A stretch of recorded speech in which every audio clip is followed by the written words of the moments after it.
ओम श्री गणेशाय नमः। हरे कृष्णा। राधे राधे। मैं कुसुम सिंह छत्राणी आप सभी का अपने चैनल शिव शक्ति में हार्दिक स्वागत करती हूँ।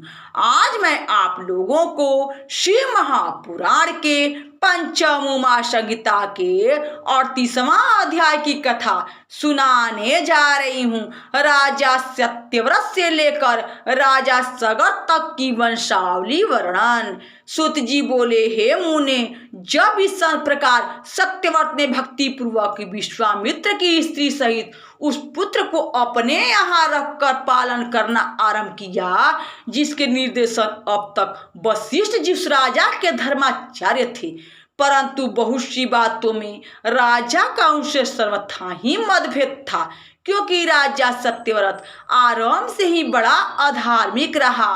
वह नित्य वन में मृगया करने जाता और भैंसे तथा सुअरों को मारकर उनका मांस वहीं फेंक देता जहाँ की विश्वामित्र का आश्रम था। यह सुनकर वशिष्ठ जी उसके कर्मों से बड़े कुपित होते, परंतु कुल गुरु होने के नाते शाप नहीं देते और उसके अधार्मिक होने पर भी तीर्थ स्थानों, गौरात्र तथा रनिवास आदि के याजकों और उपाध्यायों के संयोग से रक्षा करते ही रहे। परंतु सत्यव्रत अपने वाक्यों तथा होने वाले कर्मों से उन्हें नित्य ही असंतुष्ट रख क्रुद्ध करता ही रहा। परंतु मुनि वशिष्ठ ने ही उसे राजा बनाया था, इस कारण वे उसके सारे दोषों से उत्पन्न अपने क्रोध की घूंट को पी जाते रहे और कुछ न करते थे। वह 12 वर्ष तक इसी प्रकार उपद्रव करता ही रहा। पश्चात एक दिन जब उसको मांस न मिला तो उसकी दृष्टि महात्मा वशिष्ठ की कामधेनु गौ पर पड़ी और वह उसे मारकर खा गया तथा विश्वामित्र के पुत्रों को भी खिलाया।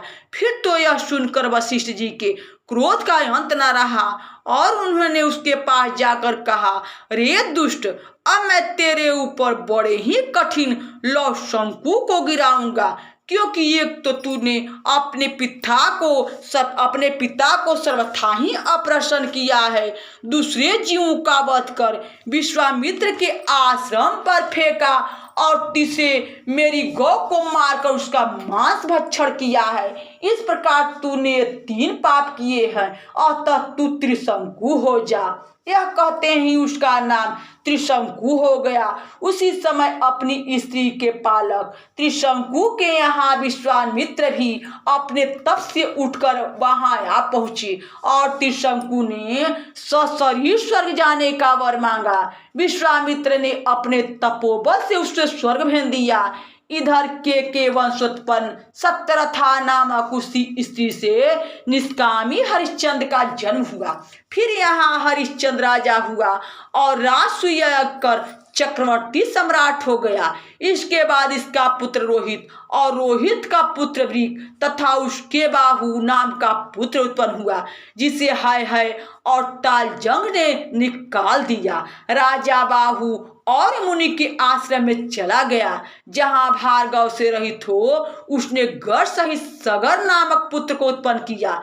सगर ने भार्गव मुनि से आग्नेय अस्त्र प्राप्त कर हाय सहित तालजंग को मारकर सारी पृथ्वी को जीत लिया तथा शक, बहुदक, पारद, तगण और खस नामक देशों को बसाकर उनमें धर्म की स्थापना की और शासन विधान बना राज्य किया। इतनी कथा सुनकर शौनक जी ने पूछा कि हे सुत जी, वह गौ सहित क्षत्रिय कैसे उत्पन्न हुआ, जिसने कि सागंभरा पृथ्वी को विजय किया? अब वह सब कथा कहिए। सूत जी बोले, हे मुने, इस कथा को राजा परीक्षित के पूछने पर वैशंपायन मुनि ने जैसा उनसे कहा था वैसा ही मैं तुमसे कहता हूँ, ध्यान देकर सुनो। वैशंपायन बोले, हे विशांपते, जिस समय राजा बाहु राज्य कर रहे थे उसी समय शकों के साथ है और तालजंग ने भी प्रभुता प्राप्त कर ली थी और इन्होंने ही उसका राज्य छीन लिया था, क्योंकि यमन, पारद, कंबोज, बहुदल और पहव, यह राक्षसों के 5 गढ़ हैं। इन गढ़ों ने हयों के लिए पराक्रम किया और राजा बाहु का राज्य छीनकर उन्हें दे दिया। तब राज्यच्युत राजा बाहु ने अपनी स्त्री सहित वन में जाकर वहां अपने प्राणों का विसर्जन कर दिया। उस समय यादवी नामक उसकी स्त्री को गर्भ था, जिसके साथ रहने वाली उसकी सौत ने पुत्र की ईर्ष्या से यादवी को विष दे दिया। और जब वो अपने पति के साथ सती होने को चली तो भार्गव और मुनि ने उसे रोक लिया तथा उसे अपने आश्रम में रखकर उसकी गर्भ की रक्षा की। वह भगवान शंकर का स्मरण करती हुई उन मुनि श्रेष्ठ की सेवा करने लगी। फिर तो वह शुभ मुहूर्त उपस्थित हो गया, जिससे 5 उच्च ग्रहों के एक स्थान में स्थित होने पर गर्भ सहित उसने यादवी ने गर्भ का त्याग किया, जिससे राजा सगर की उत्पत्ति हुई। और ऋषि ने उस महात्मा बालक के जातक संस्कार आदि कर्म किए और वे शास्त्रादि पढ़ाकर उसे अस्त्र दिया। निरुपम महाभाग राजा सगर ने देवदूष आग्नेय अस्त्र भी उन मुनि से प्राप्त किया, जिसे लेकर उन्होंने सांगमरा पृथ्वी पर विजय किया। उनसे ताड़ित, शक, यमन, कंबोज और पहलव वशिष्ठ की शरण में गए। वशिष्ठ जी ने सगर से कहकर उनकी जान बचाई। सगर ने उसकी दाढ़ी और सिर मुड़ा, उनका कर्म परिवर्तन करा और क्षत्रिय बनाया। इस प्रकार कर्म विजयी राजा ने इस पृथ्वी को जीतकर अश्वमेध यज्ञ का घोड़ा छोड़ा। सगर के 60,000 पुत्र उस घोड़े सहित दक्षिण समुद्र की ओर गए। स्वार्थ साधक इंद्र ने उनका घोड़ा चुरा लिया।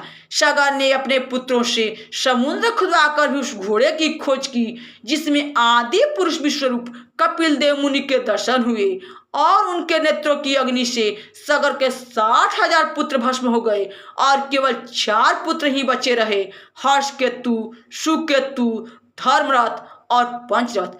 फिर तो यही उस वंश के चलाने वाले हुए। पश्चात भगवान ने सबकी वंशवृद्धि की और मेधा, कीर्ति, समुद्र का पुत्र शेष, धन का 5 भाग कर फिर समुद्र के निकट उस घोड़े को पाकर उन महायशस्वी सगर ने एक अश्वमेध कर कई सैकड़ों अश्वमेध का फल पाया और शंकर जी की विभूति धारण किया। यहाँ शिव महापुराण के पंचम उमा संहिता के 38वां अध्याय की कथा समाप्त हुई। बोलो शंकर भगवान की जय, मैया भवानी की जय। हरे कृष्णा, राधे राधे। भक्तजनों, यह भोलेनाथ की कथा है। आप सभी कम से कम कमेंट बॉक्स में हर हर महादेव तो लिखा कीजिए, जिससे आप सभी पर भोलेनाथ की सदैव कृपा बनी रहे।